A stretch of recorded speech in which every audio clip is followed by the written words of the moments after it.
I'm Justin from White Pines Homestead, and this is the ultimate beginner's guide to foraging for wild edibles. Let's jump right into it.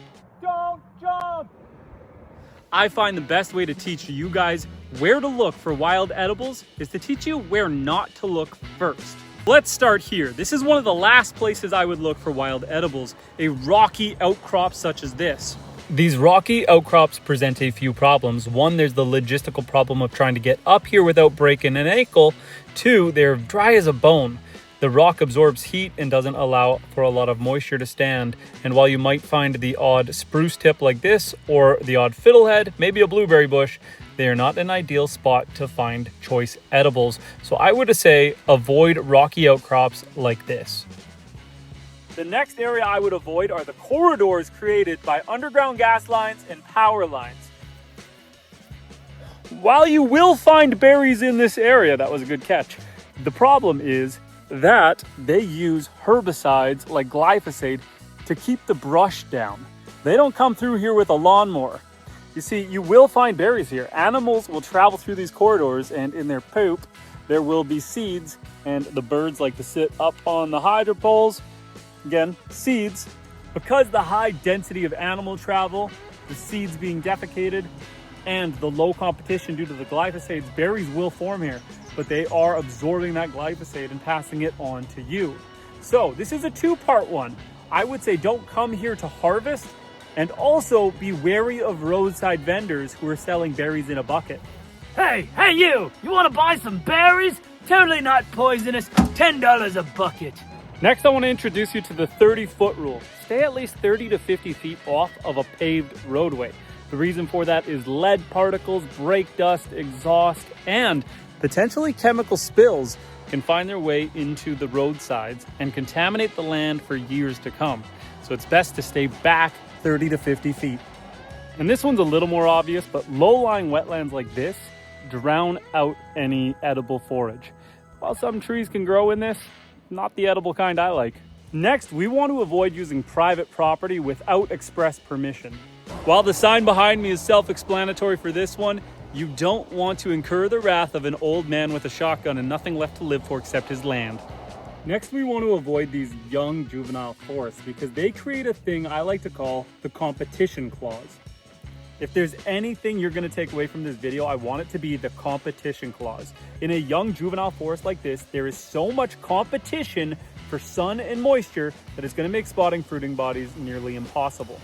While berry plants and mushrooms might be growing in here, because there is so much competition trying to rise up above the forest floor, it's just going to be hard to find them.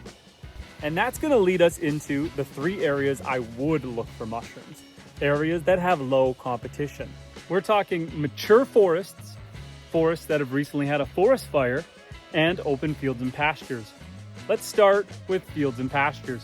Fields and pastures like this that are being grazed by animals, like Sally here, are fantastic for finding mushrooms. In fact, look what we just found. This right here are meadow mushrooms. These are edible mushrooms that grow in fields, field mushrooms or meadow mushrooms. And there are lots of them. You see, going back to the hydro lines, you want to avoid hydro lines and gas lines because the animals that defecate spread seeds. Well, similar thing happens here. Animals disturb the ground and spread spores, except in this case, assuming that this is a pasture for animals to graze, not a farmed field using herbicides or insecticides.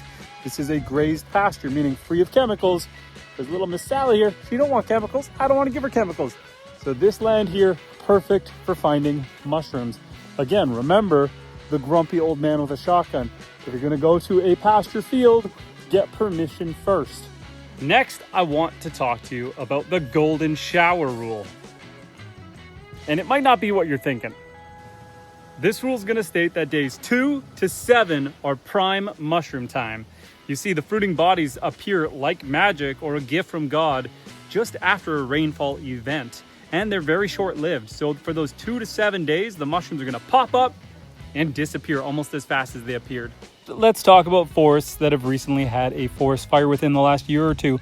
You see, there's a special mushroom, a choice edible called a morel, and they grow everywhere. but they are incredibly hard to find except in areas that have recently had a forest fire, because they are one of the first things to pop back up, and they are delicious. And now for the main event. I'm going to take you guys for a walk through a mature section of forest that I've never been to before. I am confident that this area is going to have mushrooms because it's just hitting all of the markers. We have the competition clause. There is the mature canopy of the forest and not a lot of undergrowth here. And so it's easy to maneuver, easy to walk through, easy to spot any mushrooms or berries. It also rained in this area about 4 days ago. So I am very, very optimistic. And while we walk looking for mushrooms, I'm going to give you guys a few key critical things that you need to do in order to find your choice edible mushrooms and berries in your area. The first is going to be to go and buy or rent from the library a mushroom guide local to your specific region. You see, not all mushrooms grow in all regions at all times of the year. Your local guide is going to be able to tell you what is growing in what season in your area. For example, up here in northern Canada, in the winter, it's a barren wasteland where nothing grows.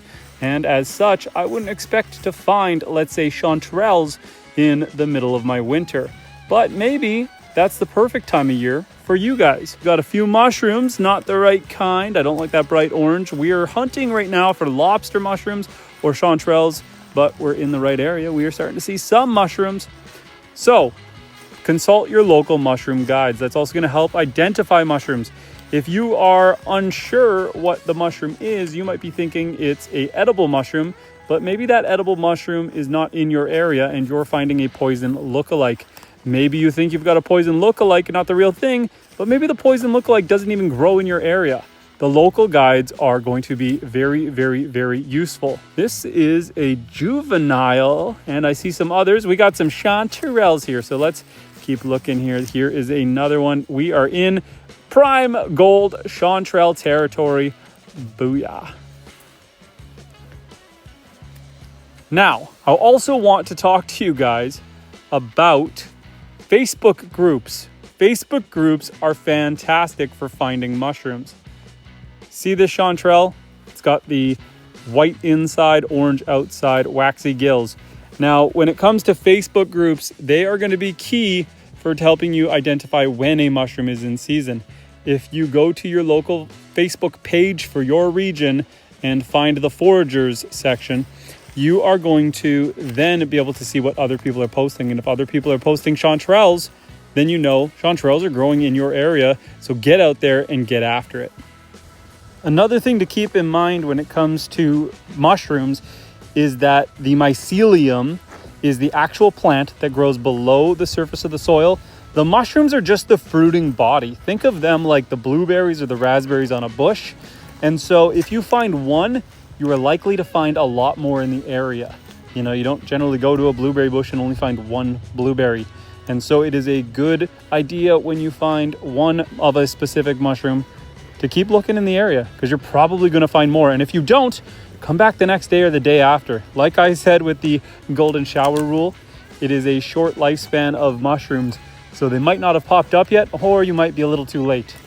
But, you know, you can come back after the next rainfall event, give it 2 to 5 days and see what's there. One more thing I wanted to cover. When it comes to mushrooms, there are some that can just straight up kill you. And so you don't want to be 99% sure before you eat. You want to be 100% sure. So check those local guides, check your books. I like to use Google's reverse image search or Gemini to look up the mushroom and get a better sense of what this might be and what to watch out for. So that pretty well wraps up this video. We covered where not to look, where to look, and don't forget about the competition rule and the rainfall rule.